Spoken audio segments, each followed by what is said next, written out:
তো আজকে আমি বানাবো পাস্তা। সো হ্যালো এভরিওয়ান, তোমরা সবাই কেমন আছো এই ঠান্ডায়? আমাকে কমেন্টে অবশ্যই জানিও। আর সবাইকে হ্যাপি নিউ ইয়ার। সবার নতুন বছরটা খুবই ভালো কাটুক। তো এই শীতের দিকে, মানে এই সন্ধ্যার দিকে আমার একটু মুখরোচক কিছু খেতে ইচ্ছা করে। তো সেদিনকে হঠাৎ করে মনে হলো যে আজকে একটু পাস্তা বানিয়ে খাবো। তো তাই জন্য রান্নাঘরে চলে গেলাম, প্রথমে পাস্তা সিদ্ধ করলাম, তারপরে যা যা লাগে সবকিছু রেডি করে নিচ্ছিলাম।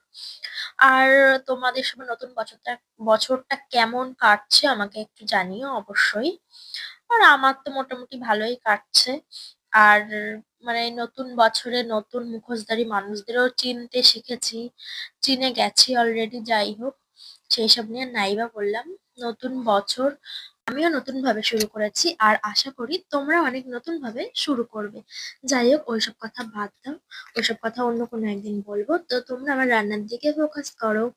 তো প্রথমে পাস্তাটা তো সিদ্ধ করে নিলাম, তারপর ডিমটা একটু ভুজিয়া করে নিলাম। তারপর আমি একটা সস ব্যবহার করি, পাস্তা চাউমিন বানানোর সময়, যেখানে হচ্ছে টমেটো সস, তারপরে হচ্ছে chilli sauce, soya sauce, vinegar এইসব দিয়ে তারপর একটু চাও বানিয়ে নিলাম। তারপরে আমার পাস্তা